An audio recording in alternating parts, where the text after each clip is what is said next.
ஓம் சாய்ராம். ஸ்ரீ சாயி சச்சரித்திலிருந்து அத்தியாயம் 23. முன்னுரை.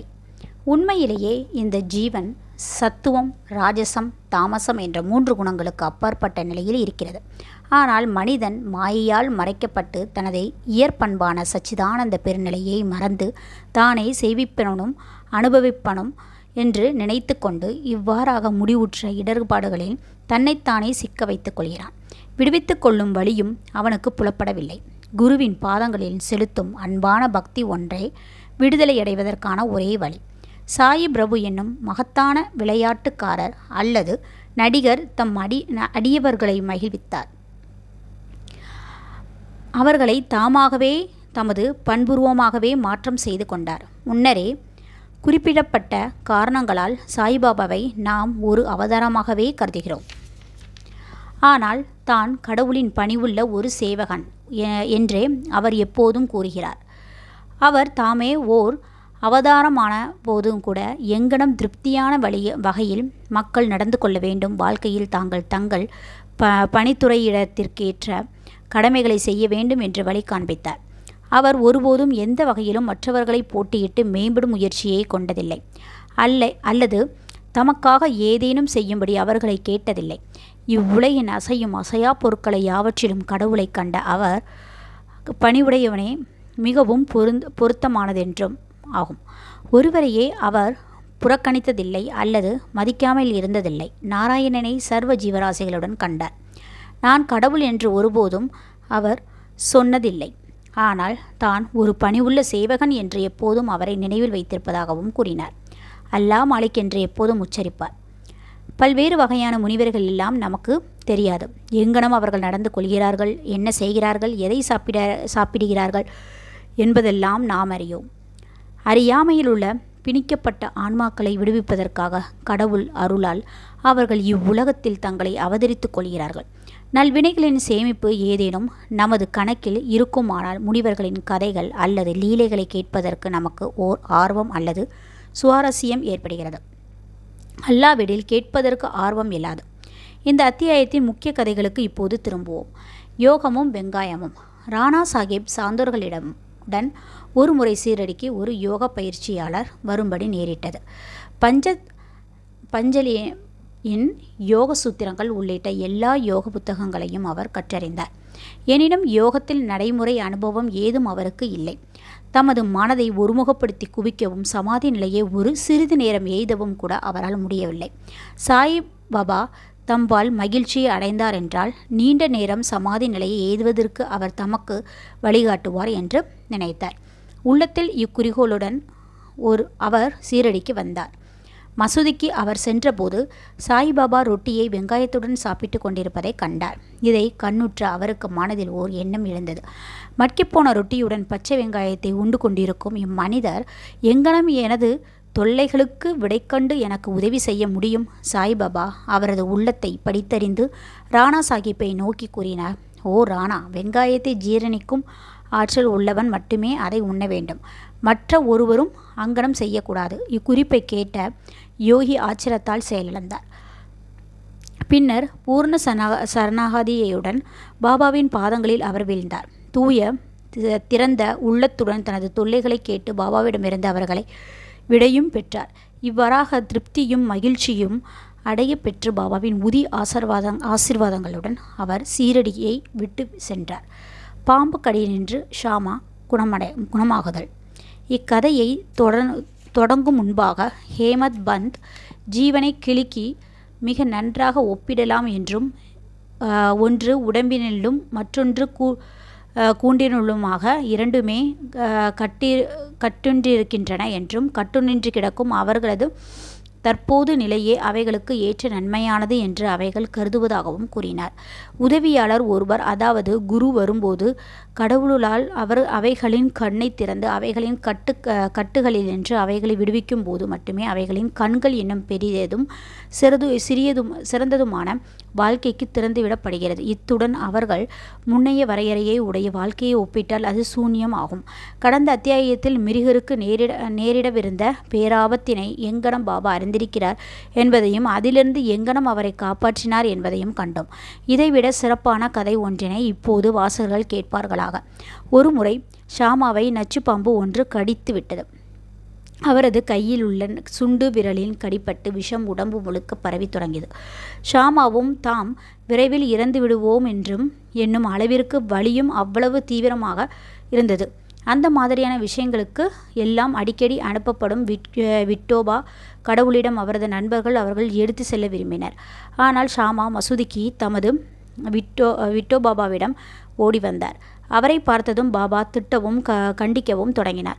அவர் மூர்க்கமடைந்து, ஓ இழிந்த பதுத்தியா, மேலே ஏறாதே, அங்கனம் ஏறினாயோ ஜாக்கிரதை என்று கர்ஜித்தார். பின்பு போ, அப்பாலே போ, கீழிறங்கு என்றார். இங்கனம் பாபா சீற்றத்தினால் சிவந்து இருப்பதை பார்த்த ஷாமா பெரிதும் குழப்பமடைந்தார், ஏமாற்றம் அடைந்தார். அவர் மசூதியை தமது வீடு என்றும் சாய்பாபாவை தமது ஒரே அடைக்கலம் என்றும் எண்ணியிருந்தார்.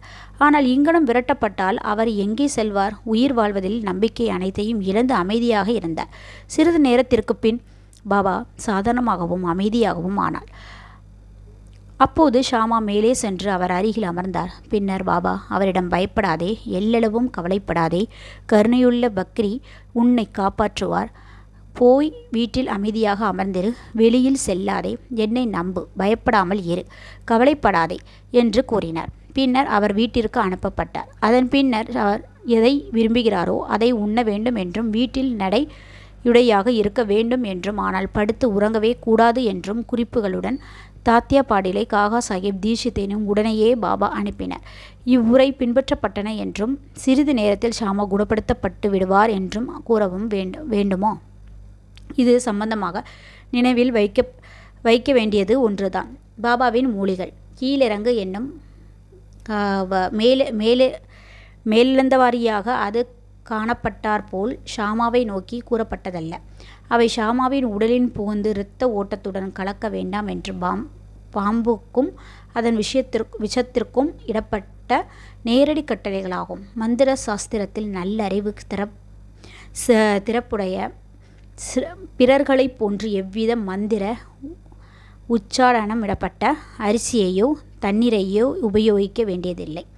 அவர் தம் சொற்களை ஷாமாவின் உயிரை காப்பாற்றுதல் மிக சிறந்த பயனுள்ளதாய் இருந்தன. இக்கதைகளை இதை போன்றவற்றையும் கேட்கும் எவனும் சாய்பாபாவின் பாதங்களில் உறுதியான நம்பிக்கை அடைய பெறுவான். மாயை என்னும் பெருங்கடலை அடைவதற்கு பாபாவின் பாதங்களை எப்போதும் நினைவில் வைத்திருக்கவே ஒரே வழியாகும். காலரா வியாதி. ஒரு முறை சீரடியில் காலரா நச்சுத்தன்மை மிகுந்து தாண்டவமாடியது. ஊர்க்காரர்கள் மிகவும் பயந்து புறத்தேயே உள்ள மக்கள் தொடர்பெல்லாம் நிறுத்திவிட்டனர். பஞ்சாயத்தார் கூடி தொத்து வியாதி தடுப்புக்கும் ஒழிப்பிற்கு 2 கட்டளைகளை ஏற்படுத்தினார். அவையாவன: எவ்வித எரிபொருள் வண்டியையும் கிராமத்திற்குள் வர அனுமதிக்கக்கூடாது. அங்கு ஒரு ஆடு கூட கொல்லப்படக்கூடாது. எவரேனும் இக்கட்டளைகளுக்கு கீழ்ப்படியாமல் இருந்தால் கிராம பஞ்சாயத்திற்காரர்களாலும் அதிகாரிகளாலும் அபதாரம் விதிக்கப்படுகிறார்.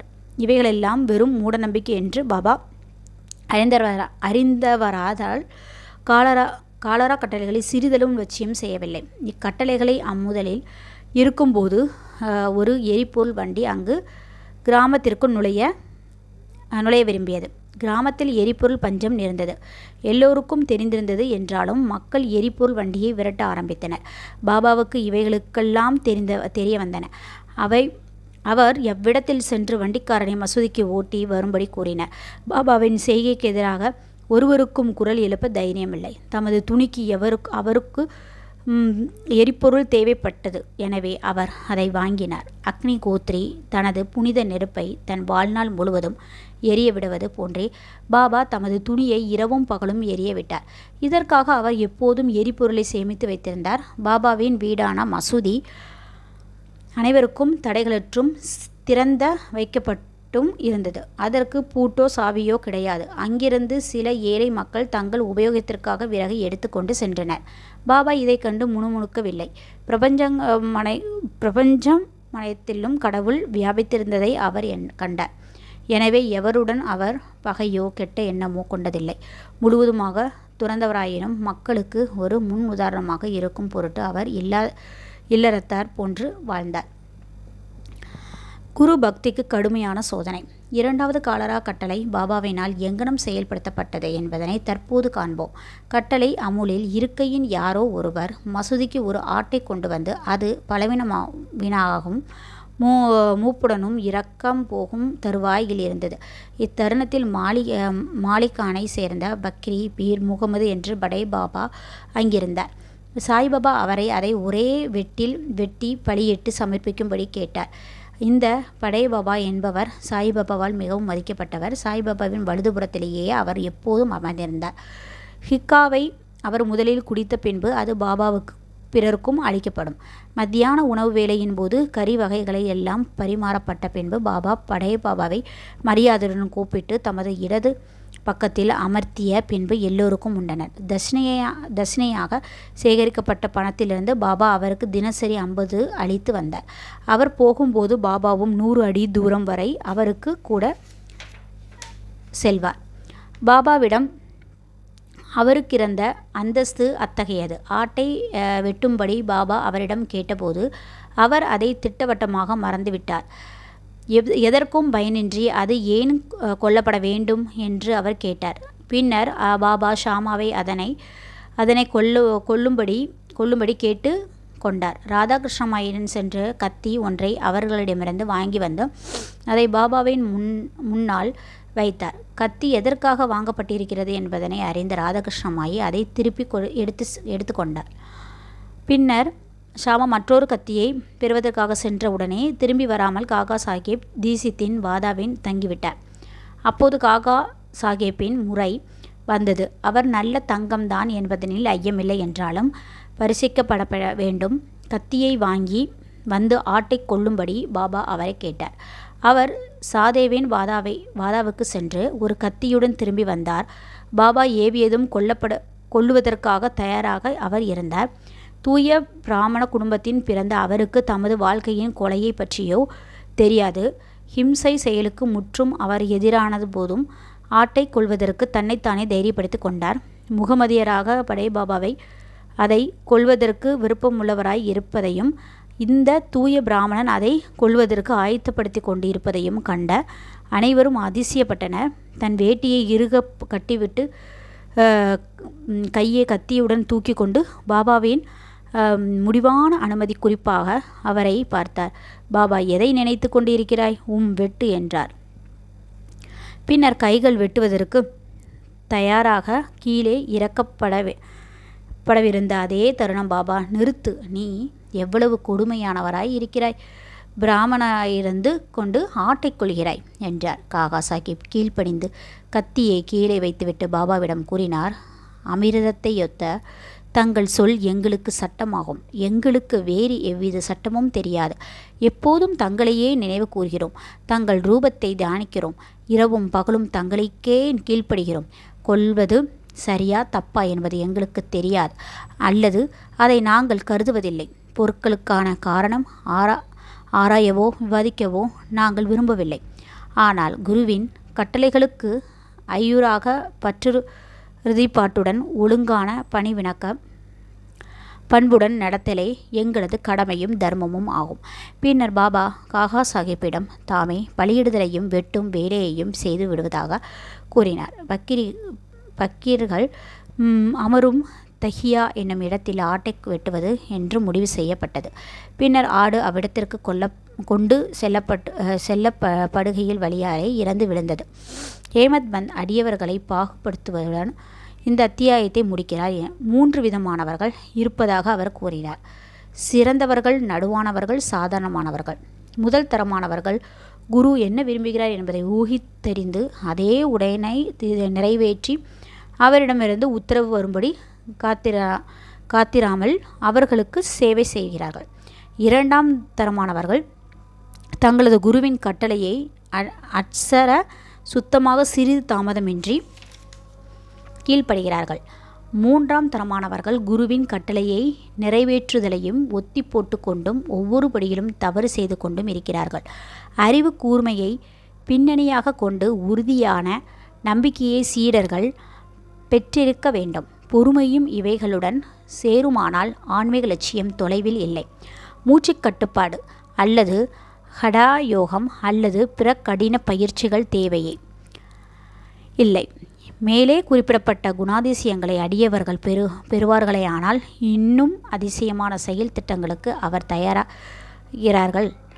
பின்னர் குருமார்கள் தோன்றி ஆன்மீக பாதையில் முழு நிறைவுக்கு அவர்களை வழி நடத்துகிறார்கள். அடுத்த அத்தியாயத்தில் நாம் பாபாவின் விறுவிறுப்பான நகைச்சுவையும் தமாசையும் காண்போம்.